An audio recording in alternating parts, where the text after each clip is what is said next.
Elegí el vestido coral semanas antes de la boda, satín suave, mangas 3/4 y un brillo justo, para sentirme elegante sin robar miradas.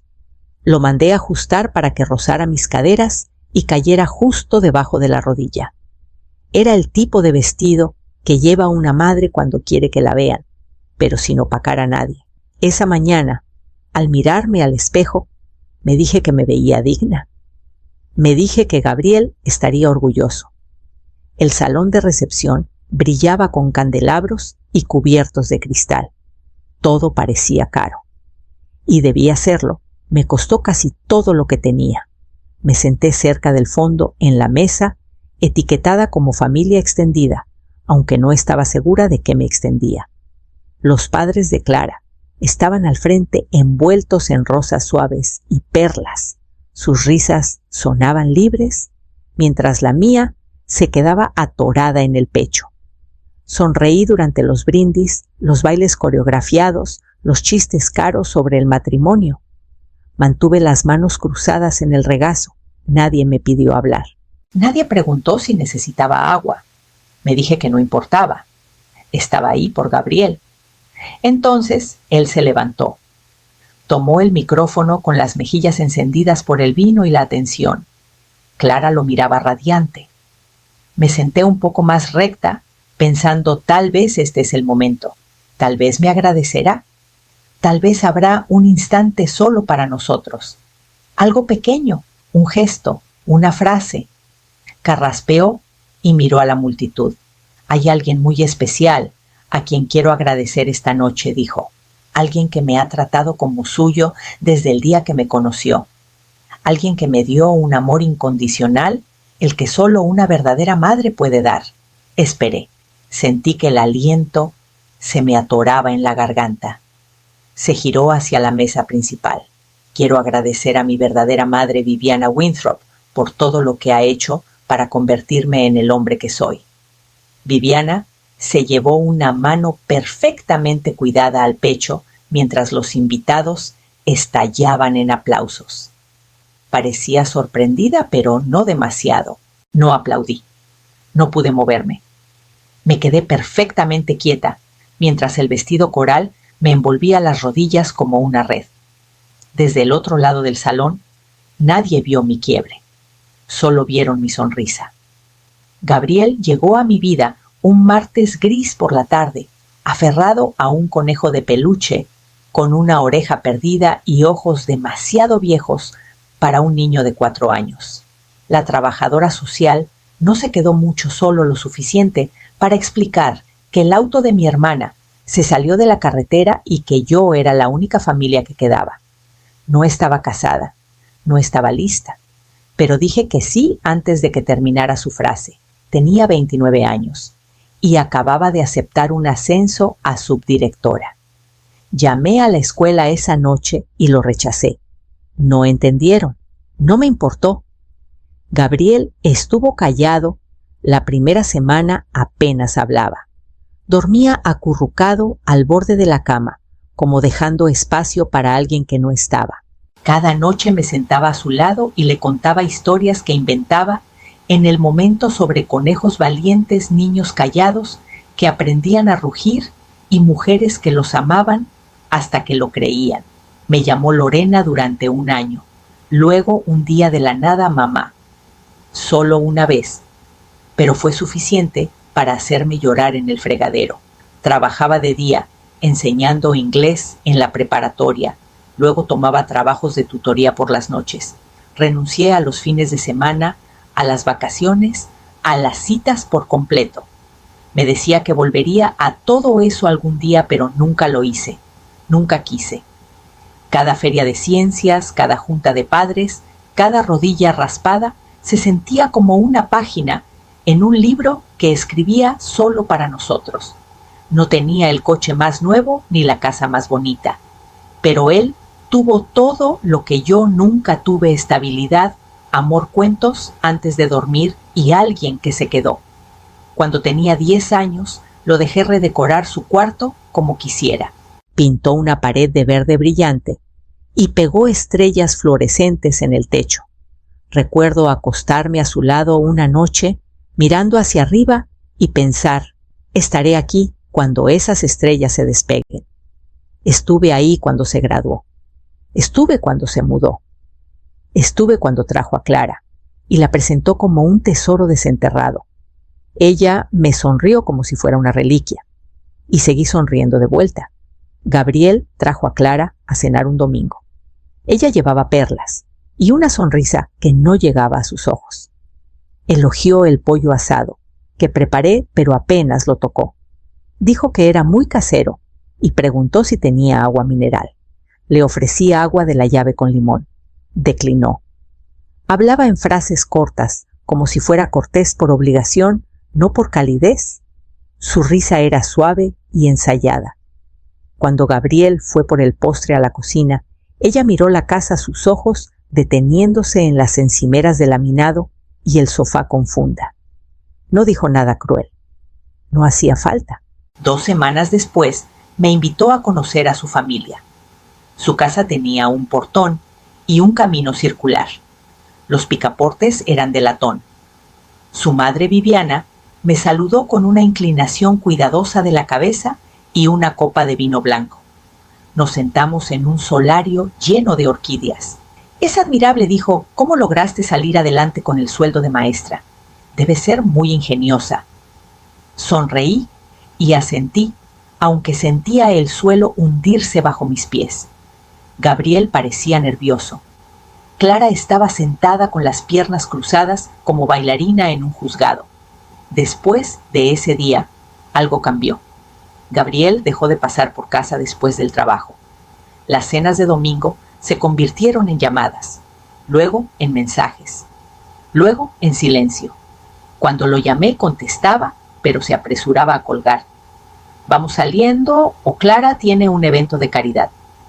Una vez dejé un mensaje preguntando si estaba bien. No respondió. La siguiente vez que llamé, contestó por error. Escuché su voz y luego la de Clara de fondo.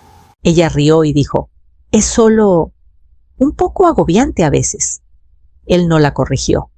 Me quedé callada. Colgué sin decir nada. Me dije que no lo tomara personal. Estaban ocupados. Eran jóvenes. Estaban construyendo una vida. Pero una noche pasé en coche por su vecindario y vi a Clara y Viviana caminando del brazo por un sendero impecable. Gabriel la seguía cargando bolsas de compras. Esa noche abrí el cajón junto a mi cama y miré el talonario que no había usado en años. Gabriel llegó un miércoles por la tarde sin avisar. Se sentó al borde del sofá, como invitado, no como alguien que alguna vez vivió en esa misma sala con crayones derretidos en la alfombra. No preguntó cómo estaba. Fue directo al grano. Nos falta para el lugar de la boda, dijo. Los padres de Clara ya pagaron casi todo el catering, el cuarteto de cuerdas, la barra de champán, pero el lugar en sí son otros 380,000. Pensé que hablaba de 38,000 pesos. Le pedí que lo repitiera. 380,000, dijo como si fuera la petición más natural del mundo. Lo miré atónita. Ese número no era solo una cifra. Eran todos mis ahorros, el fondo de emergencia que había acumulado durante años, el dinero que aparté para mi propio funeral algún día para que no tuviera que preocuparse. Pensé en cuánto me costó juntarlo, dando clases de verano, renunciando a vacaciones, recortando cupones, hasta que me acalambraban las manos. Pregunté si había otra opción. Me miró como si lo hubiera insultado. Si realmente me quisieras, dijo, ni siquiera lo cuestionarías. No alzó la voz. No hacía falta. Las palabras pegaron duro. Fui a la cocina y abrí el cajón con el talonario. Mis manos temblaban mientras escribía la cantidad. No pedí un plazo. No puse condiciones. Ni siquiera le pedí que diera las gracias. En algún lugar dentro de mí, aún creía que si le daba lo que necesitaba, recordaría quién era yo. Que tal vez el amor aún podía ganarse con suficiente sacrificio. Tomó el cheque sin mirarme. Dijo Clara, estará aliviada. Asentí. Mi garganta estaba apretada. No se quedó a tomar café. No preguntó cómo había sido mi semana. Se fue tan despreocupado como llegó con los ahorros de mi vida doblados en el bolsillo de su abrigo. La puerta se cerró tras él y me quedé ahí por un largo rato preguntándome cómo crié a un hombre que podía irse así. La semana de la boda fue como caminar sobre cáscaras de huevo en una casa que no era mía. Clara había planeado todo hasta la altura exacta de los centros de mesa y cada vez que ofrecía una idea, solo una pequeña sugerencia, su expresión se tensaba, como si hubiera pisado mármol con zapatos embarrados. Pregunté si podíamos usar gardenias blancas, con las rosas algo suave sencillo. Clara apenas levantó la vista de su iPad. Se siente un poco económico, dijo, y siguió desplazando. Lo dejé pasar. Cuando mencioné invitar a algunas colegas de la preparatoria, mujeres que me apoyaron por décadas, que me ayudaron a criar a Gabriel cuando estaba demasiado cansada para terminar de calificar exámenes, Clara hizo una pausa, luego sonrió con una paciencia ensayada. No hagamos que esto parezca ordinario. Gabriel no dijo nada. Estaba sentado junto a ella en el sofá, asintiendo distraído como si estuviera de acuerdo con algo lejano. Pregunté si recordaba a la señorita Jáuregui, su maestra de 3er grado, que le enviaba a casa con calcomanías. Parpadeó y dijo, supongo, si hay espacio. No lo había. El día antes de la boda recogí mi vestido coral en la tintorería. Lo elegí meses antes. Era modesto, pero alegre del tipo de color que me hacía sentir que aún pertenecía en salones con luz. Lo extendí con cuidado en la cama, alisando el dobladillo como si fuera algo sagrado. La mañana de la ceremonia llegué temprano a la suite nupcial. Toqué suavemente antes de entrar solo para ver si Gabriel necesitaba algo. Se giró, me miró de arriba abajo y frunció el ceño. ¿No tienes algo menos llamativo?, preguntó. Tragué duro y le di una pequeña sonrisa.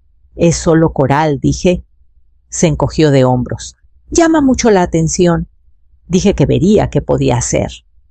Luego volví a mi coche y me senté ahí, mirando el volante, preguntándome si tal vez ese había sido el punto todo el tiempo.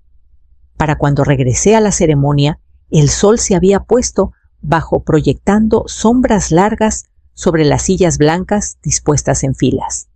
La recepción se celebró en un salón privado con molduras doradas en las paredes y candelabros que brillaban como vidrio cortado bajo una luz suave.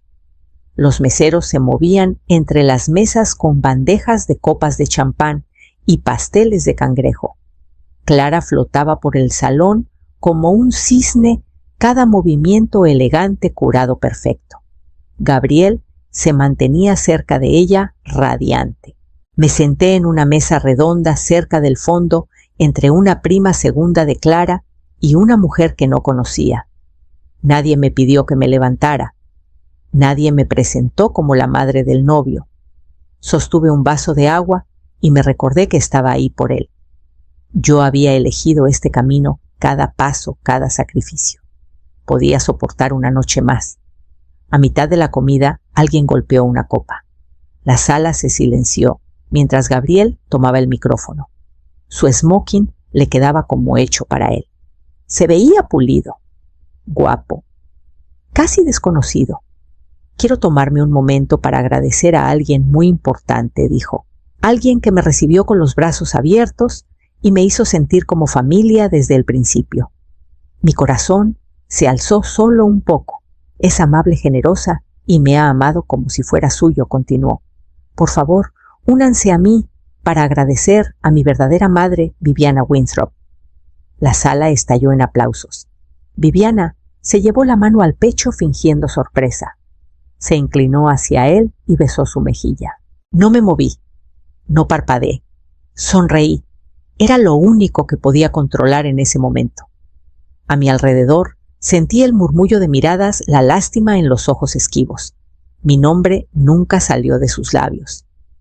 Más tarde, mientras la gente hacía fila para el postre, Viviana se acercó a mi mesa con una copa de vino en la mano y la misma sonrisa que había visto en cada folleto de recaudación. «Gracias por criarlo», dijo dulcemente, «pero no te preocupes ahora, nosotros lo cuidaremos». Me dio una palmadita suave en el hombro y se alejó en tacones que no hacían ruido. Tomé mi bolso con los dedos temblando ligeramente y me levanté para salir del salón. Los aplausos aún resonaban en mi pecho como una advertencia que no escuché a tiempo. La mañana después de la boda, aún llevaba el vestido coral ahora arrugado por dormir. Me quedé dormida en el sofá, con la televisión zumbando suavemente de fondo, aunque no recordaba haberla encendido. Mis tacones estaban junto a la puerta como extraños que no estaba lista para enfrentar de nuevo. El teléfono sonó justo antes de las 9. El nombre de Gabriel iluminó la pantalla. «Hola, mamá», dijo. «Estamos en el aeropuerto. Vamos de luna de miel». Cerré los ojos por un segundo, estabilizando mi aliento. «Solo quería pedirte algo», continuó. «Clara y yo encontramos un lugar. Es perfecto. Patio trasero, comunidad cerrada cerca de sus padres. Pero necesitamos ayuda con el enganche». Sentí el suelo moverse bajo mis pies. «Gabriel», dije suavemente, «ya te di todo lo que tenía. Ese cheque». Vacié mis ahorros. Hubo una pausa. Luego su tono cambió. «No te hagas la pobre», espetó. «Te conozco. Siempre has sido ahorradora. Debes tener algo más». Mi garganta se apretó. «No tengo», susurré. Clic. La llamada terminó. Sin despedida. Sin gracias. Solo el sonido del silencio entrando como marea. Me senté al borde del sofá y dejé que las lágrimas llegaran silenciosas, resignadas. No por enojo, ni siquiera por dolor, por agotamiento, por reconocimiento, por entender finalmente lo que me había convertido en sus ojos. Esa noche, después de lavar los platos que no usé, fui al fondo de mi closet. Abrí la caja de madera que mi padre me dio antes de morir. Dentro había un sobre que no había abierto en más de 20 años. Contenía documentos, escrituras, estados de cuenta, pólizas de seguros. Mi padre me había dejado un pequeño legado, nada ostentoso, pero sólido. Y lo había hecho crecer con cuidado en silencio, fingiendo incluso para mí misma que no era real. Pero era real. Cada decimal, cada terreno, cada cuenta olvidada. Gabriel pensaba que yo era solo una mujer con una pensión y vestidos de segunda mano. Creía que no me quedaba nada que dar. Y por primera vez en mi vida me di cuenta de que tal vez, solo tal vez, no tenía que dar más. Me senté en la oficina de la abogada con una carpeta en el regazo que pesaba más de lo que debería pesar el papel. Contenía los documentos que mi padre me dejó y la vida silenciosa que había construido sin que nadie supiera lo que realmente valía. Escrituras de propiedades en 2 estados. Un contrato de renta de un loft en el centro que no había visitado en años. Estados de cuenta modestos a simple vista, pero sustanciales al sumarlos. Fondos de inversión que olvidé que seguía alimentando. En total, poco más de 18 millones de pesos. Había vivido como una mujer con poco porque creía que eso era lo que debía hacer una madre, dar hasta quedarse vacía y luego dar un poco más. Pero ahora estaba harta de estar vacía. Mi abogada, la señora Armenta, revisó los papeles con cuidado. ¿Estás segura?, preguntó mirándome por encima de sus lentes. Segura, dije. Quiero modificar mi testamento. Gabriel queda fuera. Todo irá a una fundación para mujeres solteras que adoptan. Madres que eligen, como yo lo hice. No se inmutó. Solo asintió y comenzó a escribir. Esa misma semana firmé los papeles de arrendamiento para mi propio penthouse en uno de los edificios que poseía, pero en el que nunca había entrado. Me mudé 2 días después con ayuda de un servicio profesional que manejó todo desde los muebles hasta las flores. Cuando entré al espacio terminado, no se sintió como una recompensa, se sintió como una recuperación. El personal me trataba con una deferencia que no había sentido en años. Las puertas se abrían para mí. Mi nombre se pronunciaba con respeto. Nadie me llamó demasiado ni agobiante. Era simplemente la señora Valdés. Cuando Gabriel y Clara regresaron de su luna de miel, llegaron a mi viejo departamento y encontraron las ventanas oscuras, sin plantas en las ventanas, sin corona en la puerta. Me llamó en pánico. ¿Dónde estás?, preguntó. ¿Qué pasó? Me mudé, dije con calma. ¿Por qué no me dijiste? Porque, Gabriel, dije, dejaste claro que no era tu madre, así que dejé de actuar como tal. Le di el número de mi abogada y colgué sin esperar su respuesta. Llegaron un domingo por la tarde, anunciados por el portero como si fueran realeza lejana. Viviana con perlas Clara, con tacones demasiado altos para ser sinceros, y Gabriel con esa misma expresión insegura que tenía el día de su graduación, como si quisiera estar en cualquier otro lugar. Los recibí, ofrecí vino, que no esperaba que aceptaran, y esperé a que comenzara la farsa. Clara fue la primera en hablar. Este lugar es impresionante. Su voz se quebró al ver el balcón con vista al horizonte. ¿Desde cuándo lo tienes? Desde hace un tiempo, dije llevándolos a la sala. Es uno de varios. Gabriel parpadeó. La sonrisa de Viviana se mantuvo tensa, pero sus dedos comenzaron a alisar su falda en movimientos pequeños y frenéticos. Les di a cada uno una copia de mi testamento actualizado. Viviana leyó el suyo en silencio. Los ojos de Clara recorrieron la página. Luego dejó caer la carpeta y se desplomó en el sofá pálida. «¿Lo sacaste?», susurró. «Completamente sí», dije. «Ya no es mi heredero. Mi fundación ayudará a madres que no tengan que rogar para ser vistas». Viviana intentó recuperarse. «Seguramente es una reacción emocional. Podemos revisarlo cuando todos estemos más calmados». «Estoy calmada», dije, «pero estoy abierta a reconsiderar». Todos me miraron. Si Gabriel quiere demostrar que me valora, grabará un video público. Una disculpa real, publicada en su propia cuenta. El rostro de Gabriel enrojeció. «Eso es humillante», murmuró. «¿Por qué siquiera lo pides?» No parpadeé, porque ahora entiendes cómo me sentí. Se fueron poco después. Clara, aún callada, Viviana, fingiendo no estar afectada. Gabriel se detuvo en la puerta, me miró y abrió la boca, pero no salió ninguna palabra. Cerré la puerta suavemente tras ellos y me serví una copa de vino. El silencio posterior se sintió más pesado que la conversación, y aún así, de alguna manera más ligero que el peso que había cargado por años. 3 semanas después de que salieron de mi departamento, apareció una notificación en mi celular. Gabriel había publicado un video. Lo vi en silencio. Estaba sentado en un sofá sencillo, en una sala poco iluminada, con los hombros encorvados como un hombre que finalmente se quedó sin excusas. Su voz se quebró antes de la segunda frase. Habló de la infancia, del sacrificio de una madre que nunca se perdió un partido ni una junta escolar, de cenas preparadas, tras turnos dobles, de proyectos de ciencias, hechos con pegamento y agotamiento. Admitió todo su egoísmo, su ceguera, su deseo de impresionar a gente que no importaba. Dijo mi nombre, me llamó mamá. Lloró. El video se volvió viral en días. Los comentarios se desbordaron con elogios a su honestidad, críticas a su arrogancia y simpatía por una mujer que nunca conocieron. No leí nada de eso. Vi el video una vez y cerré mi celular. No llamé, no escribí. La disculpa fue pública, así que ahí se quedaría. 2 meses después me mudé a Puerto Vallarta. Compré una casa modesta cerca del agua.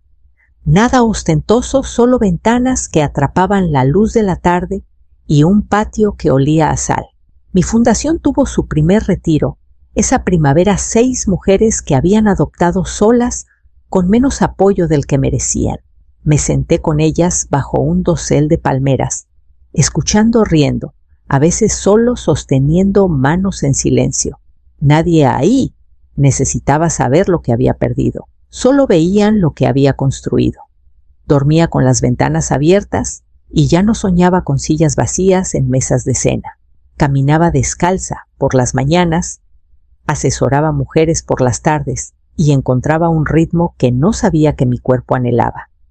Nunca respondí al video, ni con un mensaje ni con una llamada. Gabriel había hecho su elección. Eligió a Viviana como su madre. Así que yo me elegí a mí misma.